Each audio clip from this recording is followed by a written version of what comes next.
If you're anything like me, you have built your business with passion, intensity, and a work ethic that could put anyone to shame.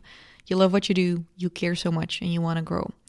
And I'm the same way, but at some point, I realized something that completely changed the way I run my life and business. And it didn't happen at one specific point, it just happened really gradually. For me, what I realized is that peace is not something you earn at the end of the day. It's something you plan for from the beginning, because after all, why did any of us start our businesses? Hello, and welcome to Fail to Win, a show where we love to make mistakes and learn from them so you can turn your passion into profits and live life on your own terms. I'm Amy van der Putten from FastForwardAmy, your host and coach, and I'll bring you a new episode with simple strategies every Tuesday. In today's episode, I want to walk you through the habits, the boundaries, the tools, and the mindset shifts that help me protect my peace like I protect my profits, because by default, it has always been easier for me to manage my business than it has been to protect my health, my mental health, my peace, and everything. And I've really been learning how to do this. So I'm not the guru who has figured it all out, but I'm going to share with you what I plan in my weeks, what I cut out to keep my nervous system clean, what I add in, and basically just like how I've built my life and business to stay regulated, creative, happy, even while running a business with more than 400 active clients. That does require a lot from me. And as I already said, I'm not perfect. I'm not preaching this from a mountaintop. I'm very perfectly imperfect. And I've only just learned maybe that peace is not a luxury. It's a non-negotiable, because if it costs me my peace, it's too expensive. And that brings me to why peace is the real flex. People still look at success like it's all about being busy, booked out, and always on. And I think that's the stereotypical view of success we have in our Western world. But I've personally gotten to a point where, well, first of all, success, like everyone has their own definition of success. So I'm not going to say that I know your definition. I can only share my own definition. I have personally come to a point where I'm not really impressed by burnout anymore. I see a lot of people online working crazy hours, and I know a lot of them are very convinced that that is what they want. A lot of my US colleagues are more workaholics than I think what we like in Europe, maybe. And I am impressed by some of the achievements of these people, but I'm not impressed by people who work until 11 p.m. every night, or who always wake up at 5 a.m. in the weekends. And I'm currently in a phase in my life where I'm getting ready to have kids and all of that stuff. And I'm way more impressed by women who protect their peace, who have energy, who don't snooze 10 times, and who, can regulate themselves and who aren't stuck in constant urgency. And this is something I have been actively working on in the past year, because just being happy, loving life and business at the same time, for me, is the real flex. And so the more I've worked on this and the longer I've been in business, I've also realized money really doesn't make you happy. I do really love money, but even when you have, like a lot of people say, oh, when I make a profit, then I'll be happy and this and that. But I realized that safety comes from inside of us, and money is a part of that, because money does give us a sense of safety. But if you don't work on your shit, even when you make heaps of money, you're not going to feel safe and good. So I've really had to learn how to become more peaceful, even when a team member quits, even when profits are up, profits are down, when shit hits the fan, when shit is not hitting the fan. Is sometimes, by the way, for high performing people, is difficult to actually relax. And I've just gotten to this point where I'm trying to make better decisions, and I've realized that the more aligned I am, the more I also exude that, and the more I actually also attract better clients.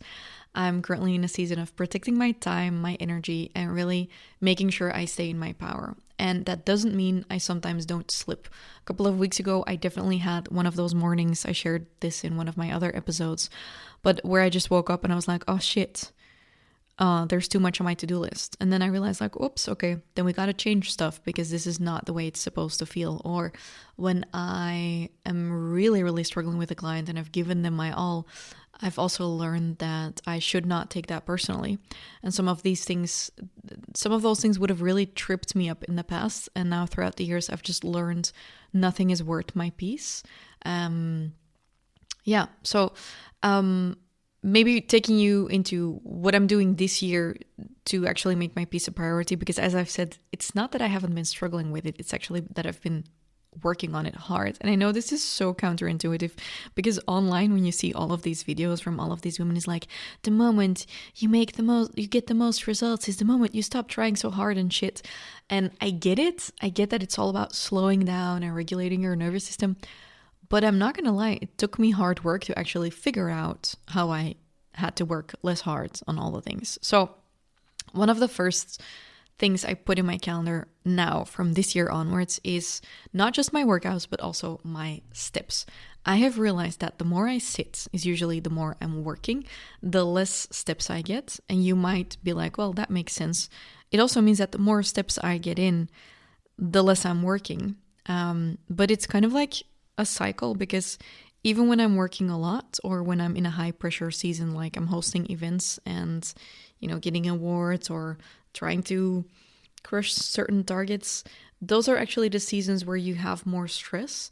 And what I've realized is that it's more important than ever to do the low intensity types of cardio, like walking. So even right now, I'm batching podcast episodes today. In between episodes, I have prepped the next episode while walking on my treadmill. And I realized that in order for my body to feel safe, it needs to move regularly. So it's not enough that I go for one long walk a day. It's really, getting my steps in has not become a vanity metric. I know a lot of people are like, oh, the 10K steps a day is bullshit. I disagree, and I've learned that hitting about 12 to 13,000 steps a day for me is the sweet spot, and it actually costs me a lot of effort on busy days during winter time. But I realized that I store stress and I store a lot of emotions in my body, and moving through it really helps me regulate my body. So the busier I get, the more I need to walk. And this is literally how I regulate a part of my nervous system. And I think the big shift there this year for me was that I looked at the past year, and maybe you were here last year and you heard me say, I'm going to get all of the steps in. And guess what? I didn't. And it's because I didn't plan it in. I kept just hoping to get more steps in throughout the days, but I never, at the end of the day, I look at my meetings, my calendar, my to-dos, but I didn't really look at how am I going to get my steps in. And it's actually when I looked at some of Grace Beverly's content, who I love following on Instagram, I saw her literally plan in her steps in her calendar, and I was like, well, shit, you are right, because on certain busy days, when it doesn't happen, it just doesn't happen. And I don't want to be the person who makes self-care optional. I want self-care to be the non-negotiable in my life. So I've started planning in my steps. And I've also gotten more strict with my workouts. If you've been here for a while, you know that I have a personal trainer and she comes to my house, which is great, but I also travel a lot. And this year I have decided that when I'm traveling, I always travel to hotels that have gyms. I'm actually going to plan in a personal trainer appointment when I'm there. It used to feel weird. I didn't want to train with someone else. I was like, well, then that costs money. But I've realized when I'm home, I also pay for a personal trainer, and it might be a bit more expensive, but it's going to take away the thinking for me, and it's going to hack me into staying accountable no matter where I travel. So I'm now going to make a process, tell my assistant about it. On travel days, I want a massage booked, and on the days where I'm abroad, be it, remote working or whatever, I'm actually gonna plan in personal trainer appointments in the hotel. And that's one of the things that's, a bit of a level up. Kind of the same as my boyfriend and I decided recently that when we have busy travel dates, we'll order in room service for breakfast so that we don't need to get to the breakfast and wait for breakfast, but we'll just have the breakfast be delivered when we need to wake up on busy travel days. So these are all things, I'm guessing someone listened to this and thinks, well, that's easy to say when you're rich. I will also say that I have, I still have these steps to take when I'm like, oh, I can't actually afford this, so I'll do that. And I still have those limiting beliefs about money I sometimes need to battle. And I'm really proud of the fact that I've gotten to a point where I can afford a personal trainer, and I can afford nice hotels, and I can afford room service. So I'm not going to apologize for it. So what else do I plan in my week? Time with my boyfriend. So when I did the focus wheel exercise last year and this year as well, my boyfriend and I, we just realized that we are both the go types of people. And so we love spending time together. We spend a lot of time together, but sometimes not intentional enough. So I love when he brings me a coffee in bed in the morning, when we go and play paddle together, but we don't plan our date nights in enough. And so this is something we're planning in. We're, again, going to try and plan this in decently this year because we have been not doing it too often because of travel and stuff. So we're going to make this a non-negotiable this year, that it doesn't matter if we are abroad with other people, if we're at home, it's going to be an intentional date night. And something else that we are currently doing and what we really stick to is, for example, we play games at night. We always eat at the dinner table. We don't eat in front of the TV. We did that for a while. I don't know how it crept into our lives, but it seemed like the busier our lives got, the more we just wanted to tune out at the end of the day. And then we said, well, this is very counterintuitive or counterproductive because it's when you've had a busy day that you really benefit from sitting down together and talking about your day. So yeah, being intentional about our time together, especially because we both work from home, it can really become a thing that you're together a lot, but you're not intentionally together a lot. And so combined with the planning and the steps and the workouts and the date nights, I've also started turning off my phone in the evenings. I used to not do this. I've always been intentional about notifications on my phone, but then I would still get sales notifications in, and I would love those. And now I've just gotten to the point where I leave my content phone in my office, and the other phone, where I have WhatsApp and stuff for my family members, it goes in the kitchen. But I've blocked Instagram and all of those things, and I don't want to live on alert 24/7. For me, having boundaries means peace. My phone goes on Do Not Disturb. Opal, which is a blocker app on Apple, just blocks all of the social media apps and stuff. And the earlier I do this, the more I can be present with my loved ones. Like tonight, my family is coming to dinner. I don't want to be half present. I don't want to be tapping away on my phone. I don't believe we are made to be online 24/7. And it's also just way better for my sleep. And my sleep has definitely been something for my nervous system that has been wild. I've been training my sleep. I've been really using all the things I can use for sleep. So it's like I use a pulsetto for my vagal nerve before I go to bed. I make sure I have earplugs, sleep mask, mouth tape. Like I do all of these things so I can really basically monetize my sleep is how I feel about it, because you can spend 8 hours in bed or you can spend 8 hours in bed, and I want to really maximize how rested I feel. I've also kind of like stopped drinking alcohol. I've talked about this before, but alcohol really ruins my sleep. Over Christmas, I had some wine again because I try to not be black or white about it.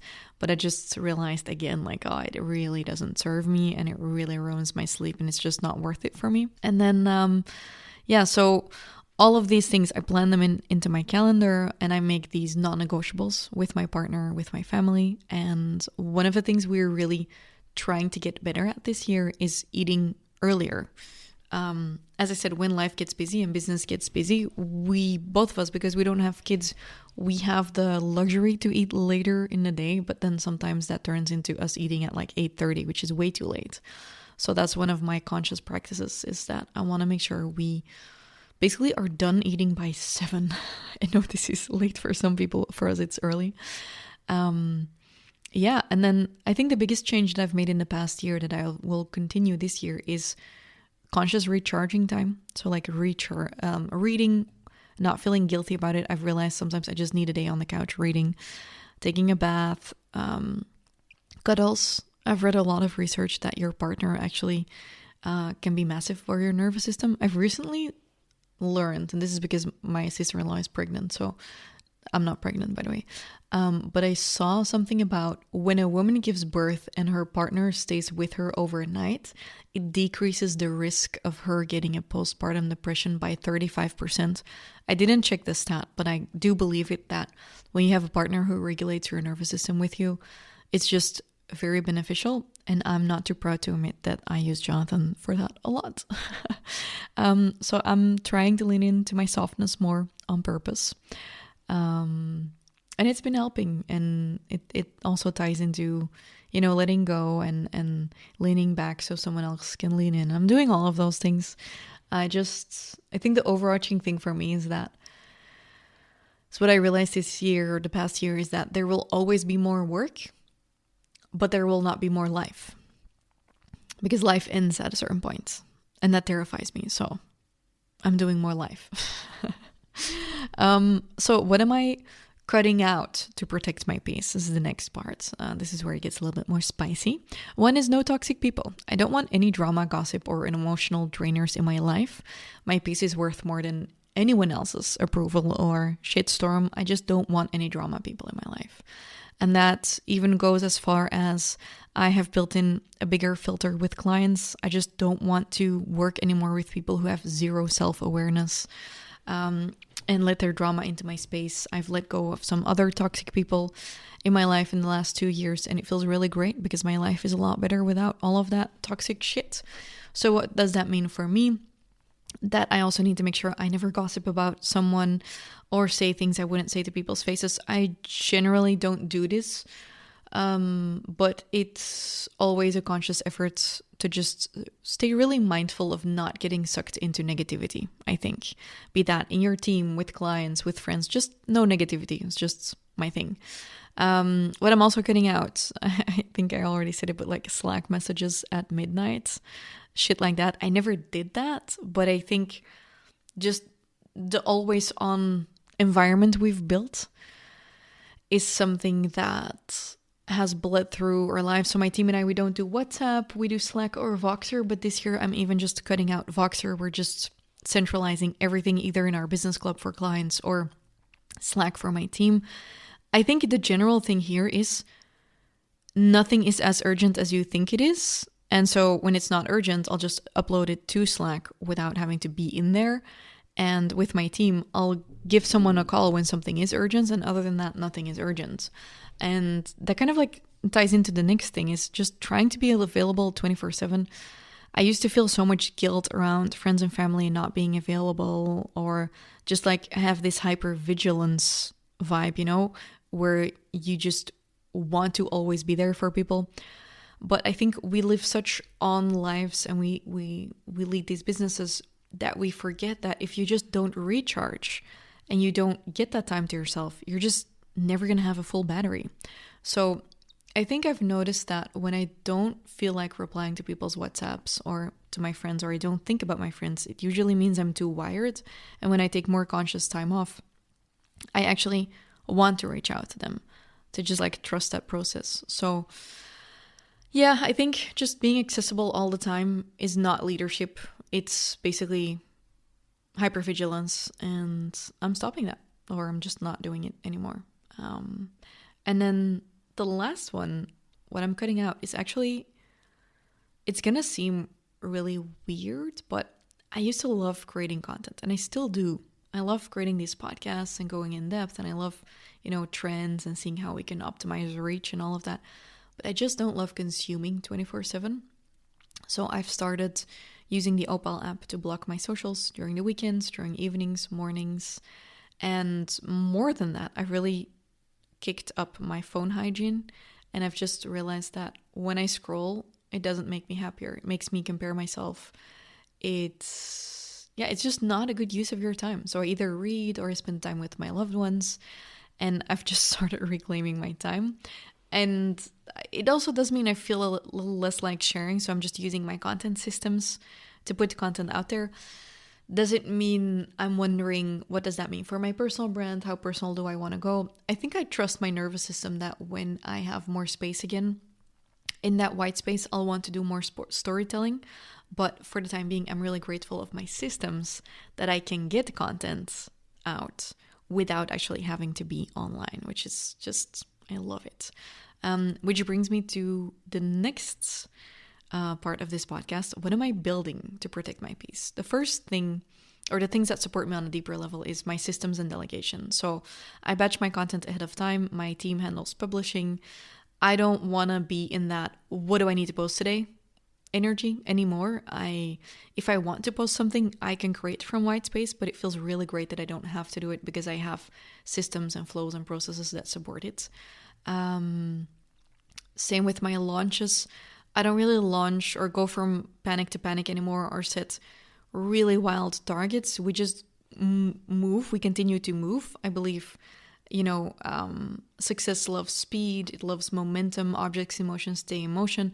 So I've actually drastically reduced some of my sales targets at times, and we just do one domino after the other. And it just makes it so that I can continue to show up, but there's never any panic or stress around it. It's just day by day, we just follow the plan.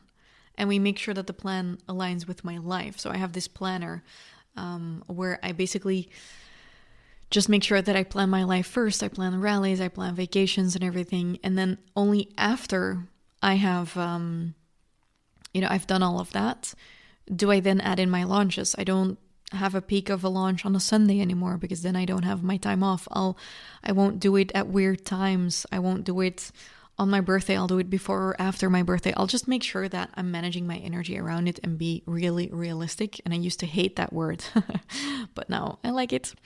By the way, if you want to make a plan like that, where you plan your life first and then your business, I have a US friend and client, and she's done hundreds of millions in sales, and I've recently helped her with her online business. And what happened is I showed her my template and about how we could plan her launches and events with clients.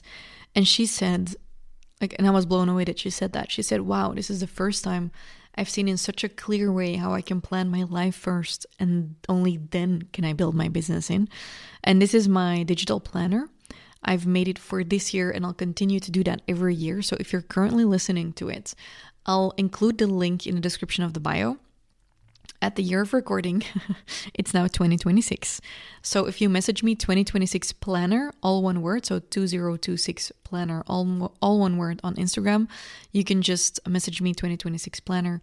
And if I would if you're later in listening to this podcast episode, or if I reuse it at some point, it's the year plus planner, right? So if we're in 2027, but I doubt that I would release this at a later moment because I'll probably just record an update.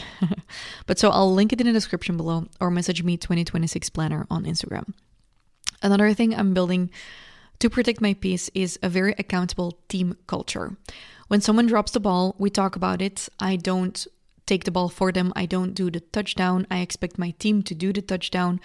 I used to get really upset when someone would drop the ball, make mistakes, not do something. I would start wondering, was I not clear enough?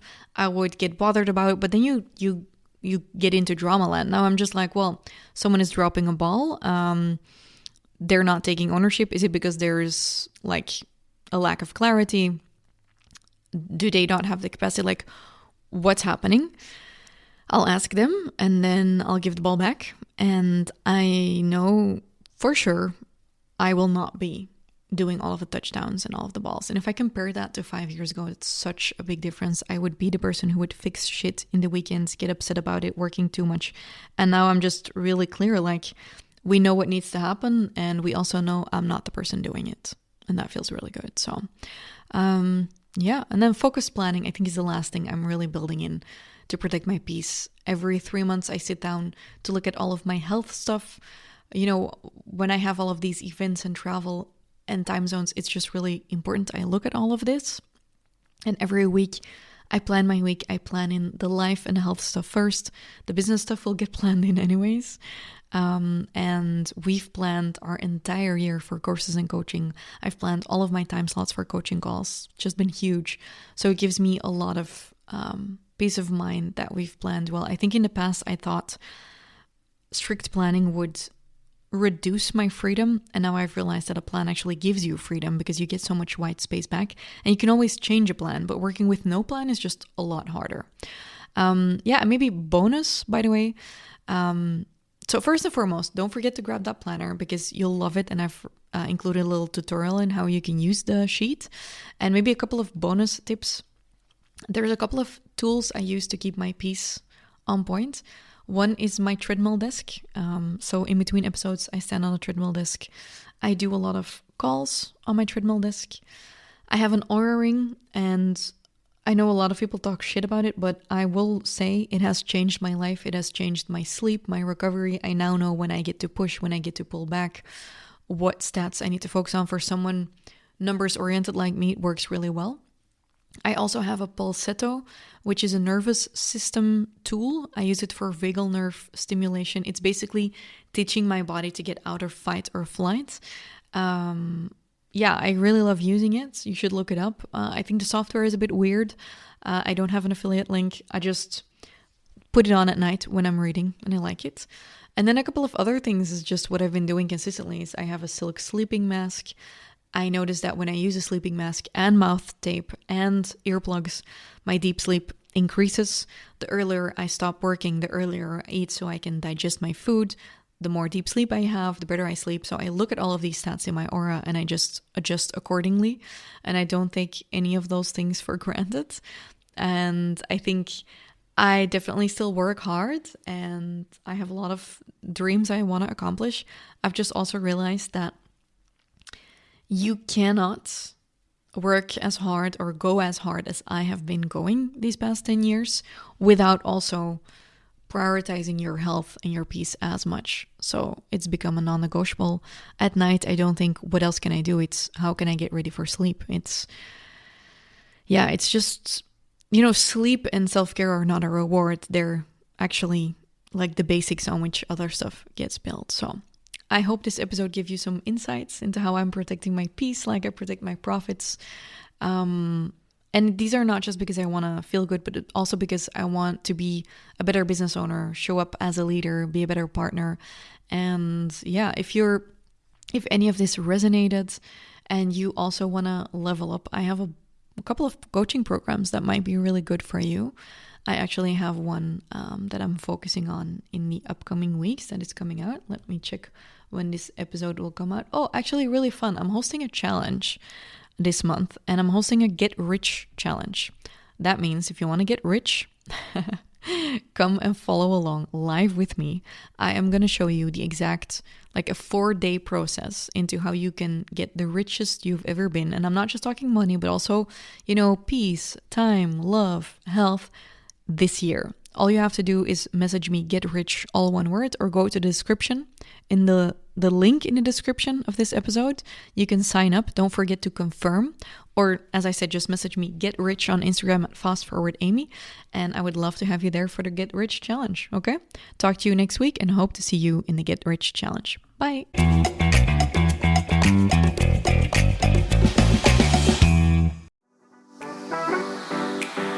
Hey, I've got some really exciting news because this year I'm starting something really special together with you. Because in 2026, I'm going for my richest year ever. And when I say rich, I don't just mean money, but I also mean health, love, energy, friendships, and a life that truly feels full of life, not just business and making money. And this is why I'm hosting the Get Rich in 2026 challenge. 4 days of live coaching online with me every morning at 9 a.m. I'm going to give you practical assignments. We're going to really focus on what you actually need to do, which actions you need to take. So it's not going to be vague bullshit and just, all of the abstract stuff you can't really translate to your life and business. We're going to take really clear steps and create the momentum you need in your life and business so that together we can make 2026 your richest year ever. If you're in and you want to do this live with me and get all of the recaps and the assignments, make sure you go to Instagram on FastForwardAmy and you just message me Get Rich, all one word, or simply click the link in the description of this episode because together we can make this our richest year ever.